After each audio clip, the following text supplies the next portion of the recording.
It's going by. This is another video. Stage 3 back. March Madness, round 1, day 2. 64 teams, half to 32. Seems they've got some of these logos wrong. Let's see if we can get a refresh here. There we go. Really, I mentioned this in the first video, but after the first day, I was perfect. There was only 10,000 brackets remaining perfect the first day. I was one of those 10,000. And then on the second day, the first round, I immediately lost. This first game here, I had picked Santa Clara upset Kentucky. In fact, they hit a three with about 2.6 seconds left to go up by three. Kentucky then responded with a late second, far out three to tie the game. And then overtime, they went. Score was 6-1 overtime. Kentucky pulls out the late victory against Santa Clara. Kentucky has been one teams known to lose early goes. They've been upset quite a bit recently, and so I believe that was a popular pick because they have not had a very good year in the SEC. This was a popular upset pick, but I got that wrong. We have 12 seed versus Akron. Sorry, 12 seed Akron versus Texas Tech. Now Texas Tech is without their star player JT Topham, but they were still a very, very tough team to play. They won this game by 20 points, 91-71. Long Island versus Arizona. 92-58. It was not close. People are saying this was the battle of the iced teas. You have Arizona iced tea, the canned drink, and you have Long Island iced tea, which is alcoholic beverage. So the thing about that, though, is that Long Island iced tea, there is no tea in it. It's like 4 or 5 different liquors. There's no tea whatsoever. So it's stupid that it's a battle of the tea. It's not tea. And I didn't know that for a long time, and I finally realized it. I'm like, whoa. So it's kind of a crappy drink, like very alcoholic too. Don't drink those. Anyways, number 7 Arizona wins as expected. Virginia having a little bit of difficulty with Wright State, only winning by 9 points. White State gave them a game, so kudos to them as a 14 seed to win, to play well. 2 seed Iowa State. In my opinion, a very dangerous team, definitely a championship caliber team. They win 108-74. 34-point victory. Number 4 seed Alabama versus Hofstra. They win by 29-70. Utah State and Villanova. Villanova, one of those former blue bloods that was in the tournament a lot, won 2 championships within 3 years. Their coach Jay Wright obviously retired right before NIL hit.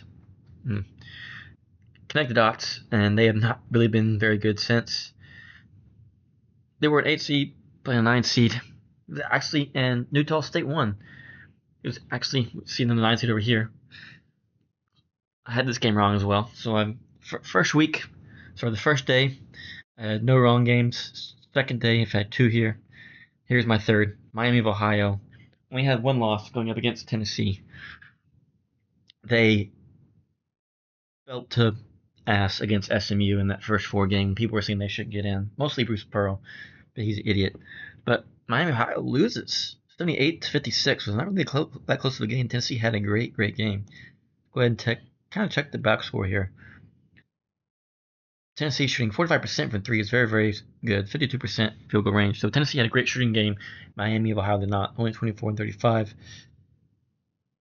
Got out-rebounded almost double. 12 turnovers. Tennessee had 16, so that's kind of a lot.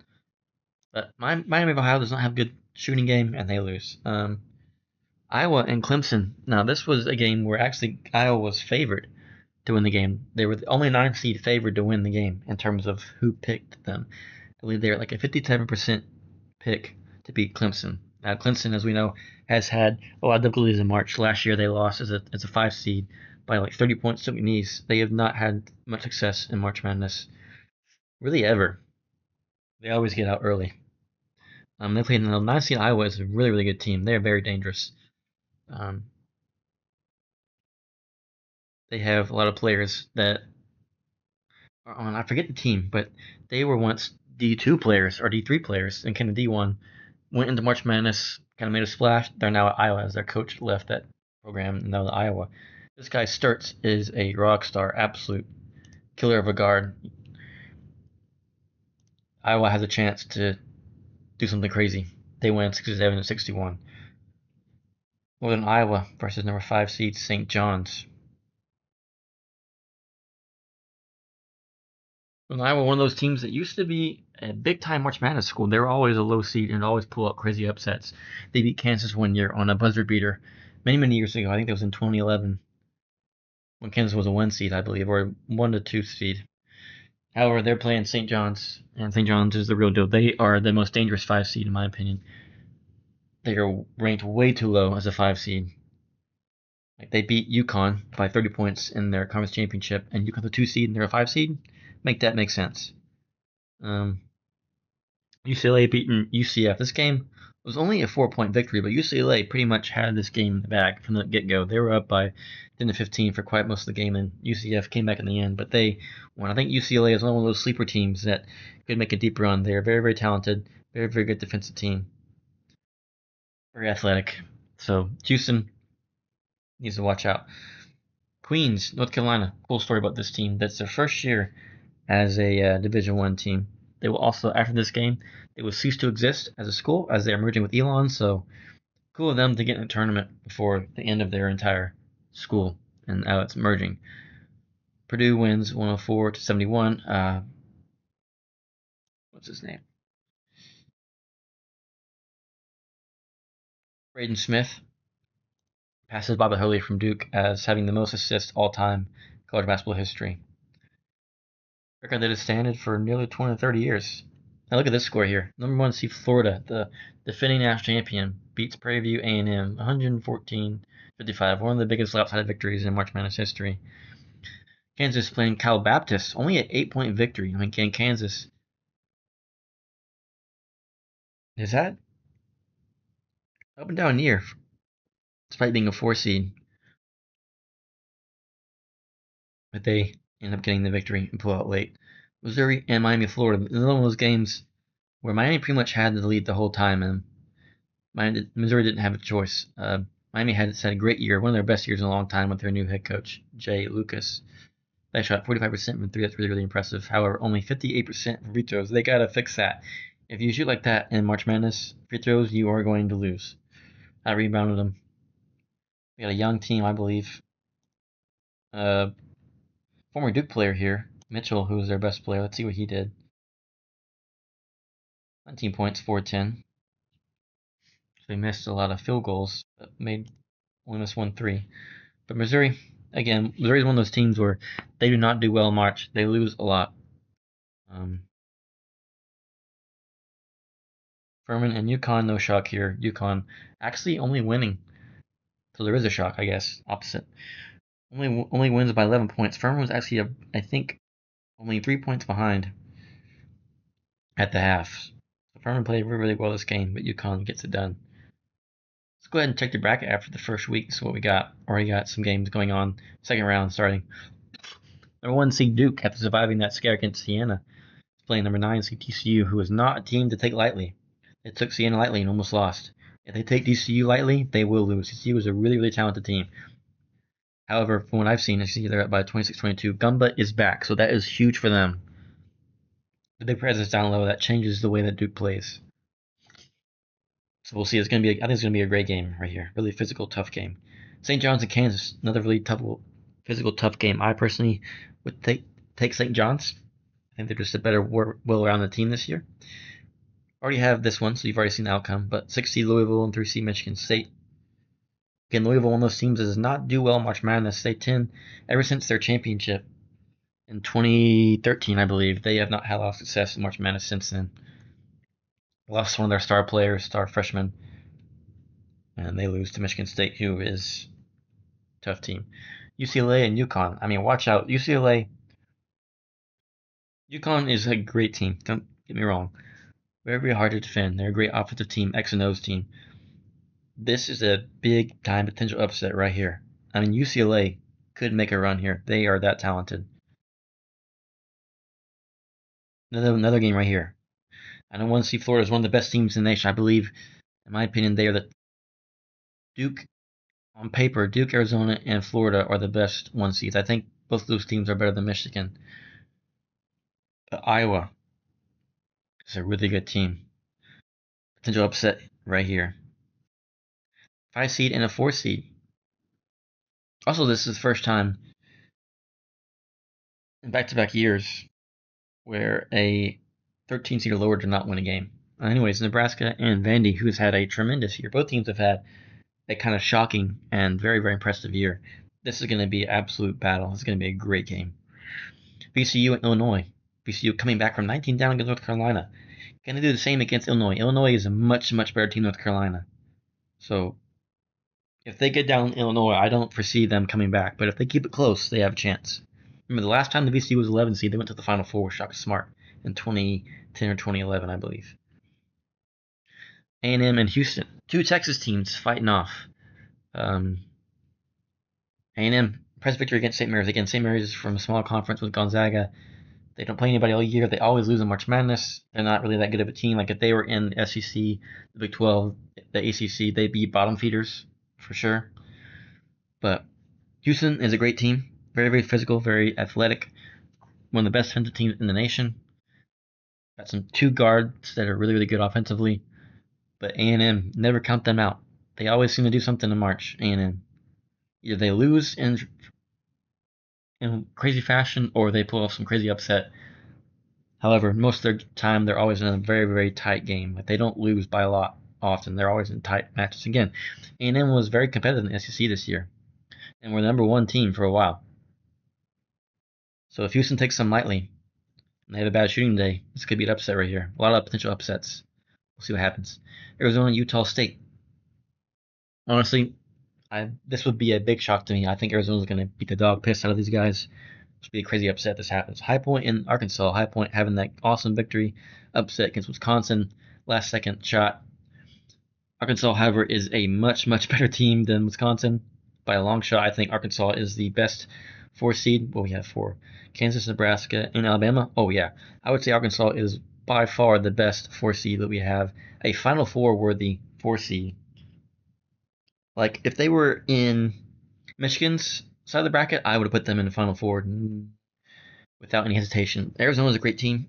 I would love to see Arkansas, Arizona play. But hey, that would be crazy if High Point knocked off Arkansas. Continued their Cinderella run. 11 seed Texas versus 3 seed Gonzaga. I think this year's Cinderella is 11 seed Texas. They beat BYU, who is one of the best players in the nation. But again, other than him, that team's not very, very good. And Texas had command of this game all game long. AJ had 35 versus the team, take 71-35. Versus the team did not play good at all. Gonzaga, again, in the same conference as St. Mary's, always has an easy schedule, always beats everybody up, always gets a high seed. Now, contrary to St. Mary's, Gonzaga normally always performs very, very well in March Madness. They've been at least in the Sweet 16, I believe, for like almost a decade. I think last year they lost in the first round early goes because they had to play a 1 seed. But I think Texas might be that Cinderella's team this year. I think they're going to beat Gonzaga, and I think they could beat Miami or Florida and get to the Elite 8 or at least the Sweet 16 this year. So I'm picking Texas here. Miami, Florida, and Purdue.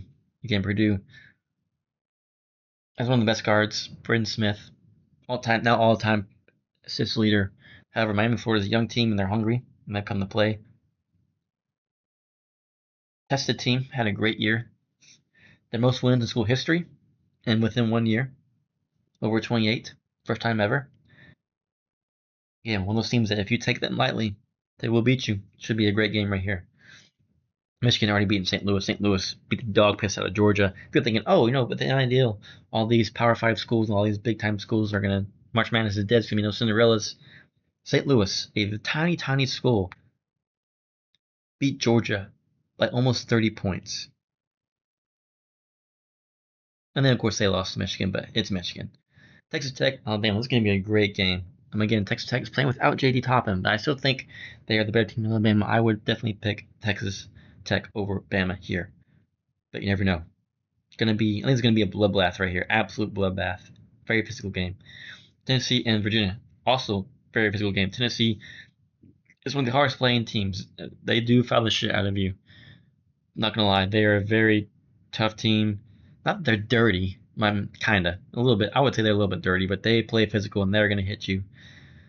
Virginia has their hands tied here. It's going to be a tough game. We'll see who wins that one. And then Kentucky Remember, a lot of people had Kentucky losing to Santa Clara. It was a popular upset pick.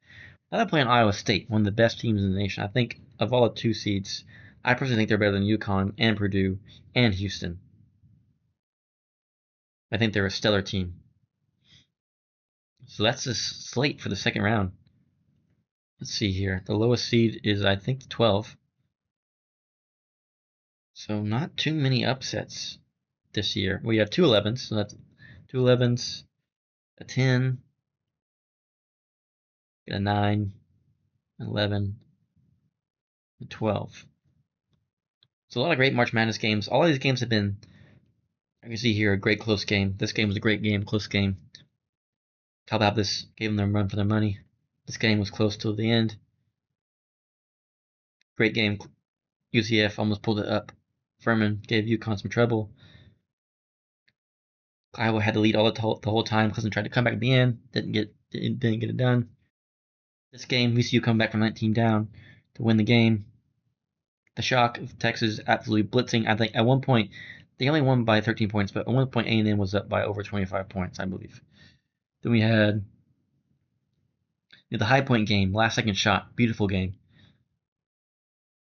The shock of that Villanova got beat that bad by Utah State. Texas shocking the world and beating BYU. This was a huge upset right here. Everyone thought AD was going to go off and propel BYU to like a big run. St. Louis, the shock of them beating Georgia. Not just beating them by 30. And of course, Kentucky coming back actually against Santa Clara and winning the game. So great first round. Second round is underway. And great March Madness. Again, leave a like if you enjoyed the video. Comment down below how your bracket's doing. One of my brackets is doing pretty well. Again, on the first day, I didn't get anything wrong. I won 10,000 perfect brackets, and then on the second day, the first round, I had 3 wrong. Excuse me. So I'm still doing pretty good. But comment down below how your bracket's doing. If you're completely busted or you're predicted some upsets correctly. Either way, appreciate all the love and support. Subscribe for more content. This is C33 signing out. Stay frosty.